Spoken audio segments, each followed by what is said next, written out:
Hi friends, it's your old buddy the Colonel here. I don't know about you, but I'm about sick of looking at photos of motorcycles on Facebook. So I thought maybe we'd start up something new and call it Gold Coast Beamer's Garage.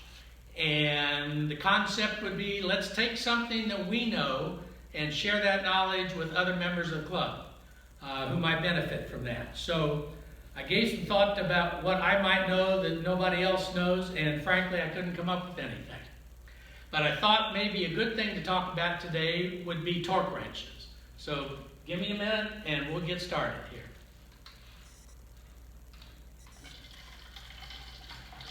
Yeah, that's about enough. That's about enough to start anyway. Okay.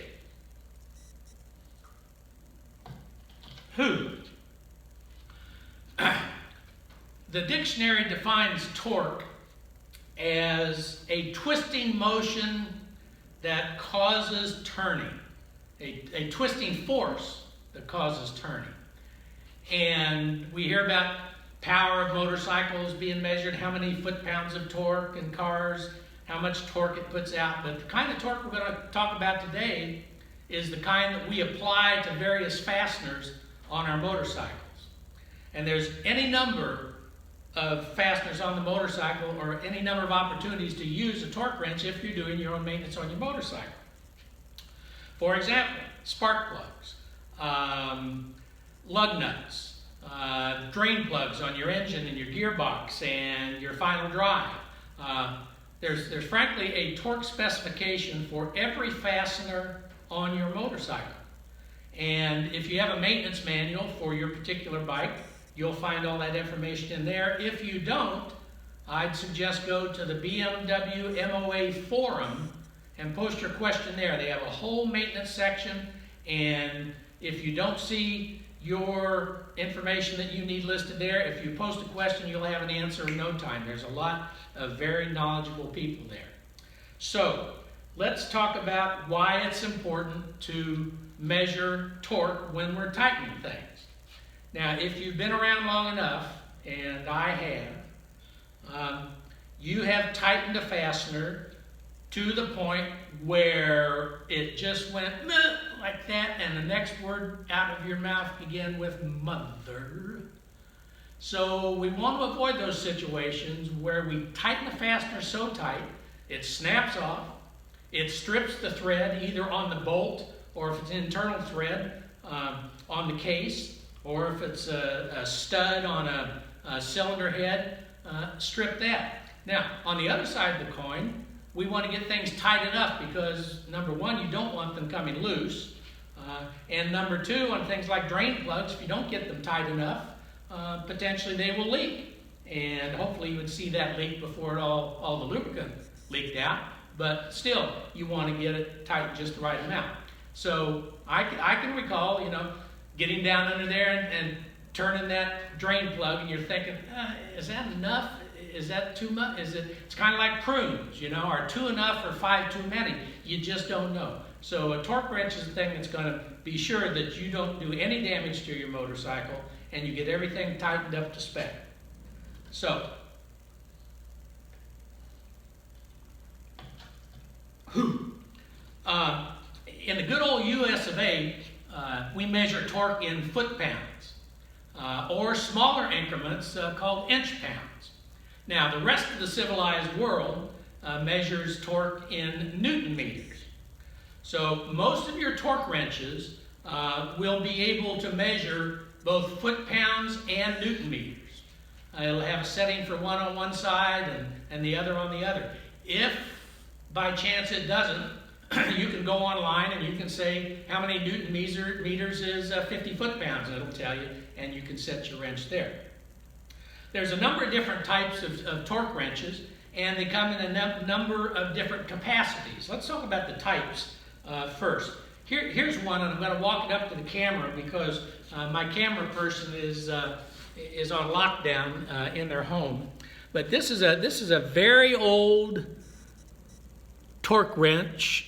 If you can see the scale on there, and it's a type of torque wrench called deflecting beam.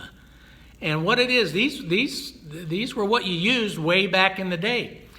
You have a separate beam that comes up the front. You can probably see it a little bit there. And as you apply torque, this beam deflects and moves along the scale. And when you get to the desired amount of tightness, that's it. So these have been around forever. I inherited this one from my father-in-law. It's an inch-pound torque wrench. I don't know if you can see that. And it goes from 0 to 100 inch-pounds. Deflecting beam. That's what they all used to be back in the day.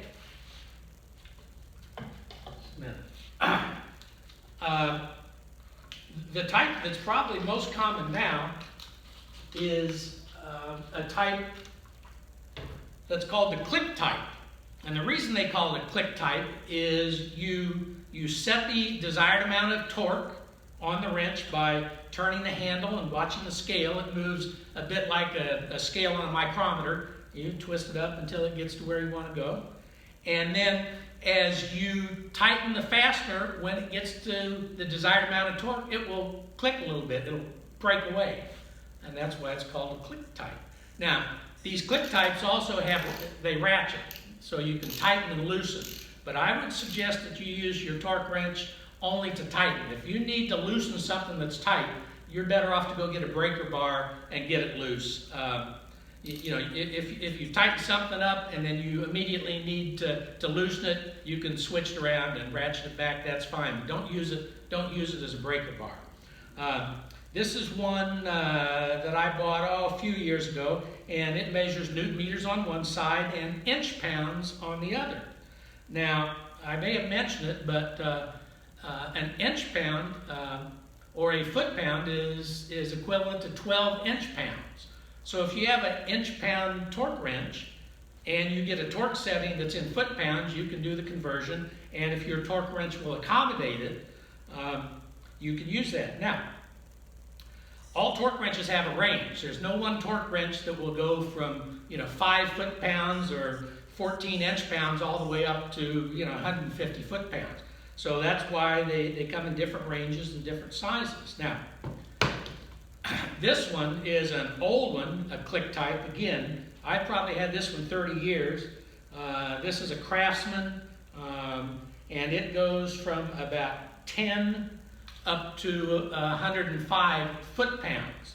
Now, if you're going to torque something and something calls for 10 foot-pounds, you're going to be much better to convert that to inch-pounds and use this, because that would be 120 inch-pounds, and that's right in the sweet spot of this torque wrench, where 10 foot-pounds is going to be at the very bottom scale of this one. It's not going to be nearly as accurate as it is if you're in the sweet spot of the range. So that holds true for any torque wrench. As you approach the maximum or the minimum for that wrench, if you have another alternative with a wrench, it'll get you closer to the center of the capacity of the wrench. You're much better off doing that. Oh, I forgot. I meant to give you a disclaimer. Many of you know I spent my whole career in banking. I have to tell you that never once in my career did I ever have the need to use a torque wrench.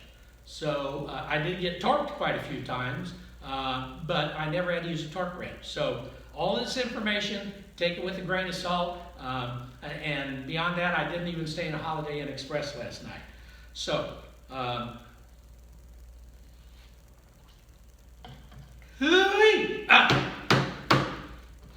there is a third type of torque wrench, which I don't own, I've never used, and it's called a digital torque wrench. And that's a torque wrench that instead of having to screw along here and work it up like a micrometer, it's electronic, and you just set the desired amount of torque on it. And I understand as you begin to tighten an item, and as you approach the desired torque spec, you will get one beep that tells you you're getting close, and when you get there, you'll get a different tone beep, and if you go past it too far, you'll get a third beep. So pretty high-tech, digital. I'm an analog guy. I'm not sure. I think those digital torque wrenches come in Wi-Fi, so you can actually torque your spark plugs while you're sitting in the comfort of your living room. I don't know. Anyway, so those are the three. Actually, I have one other torque wrench, but those are the three that I own. This one I use most often. This one's made by a company called SK, which is a pretty good tool manufacturer. This one, is ancient. This is Craftsman. Back when Craftsman was, making stuff in the U.S. and was still pretty good.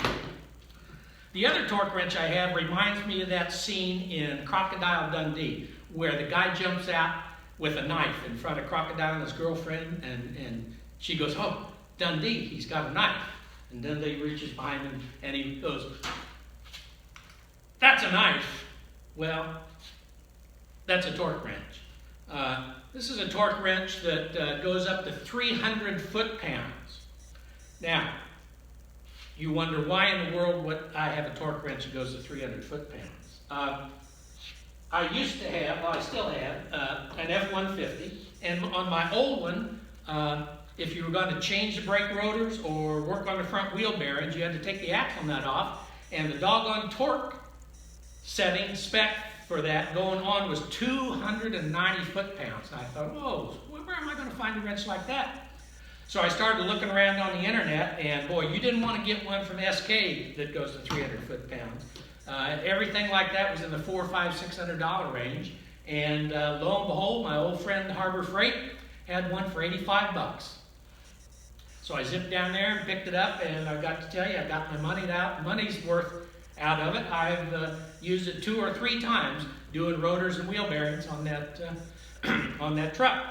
So that's most all I know about torque wrenches. If you use them a lot, which I don't, there are places that will calibrate torque wrenches for you, meaning they will test them and readjust them to be sure they haven't come out of calibration.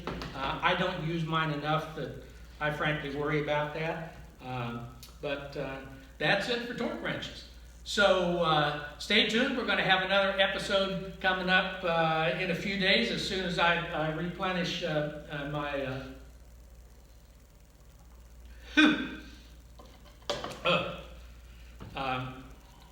libation, and we'll see you around.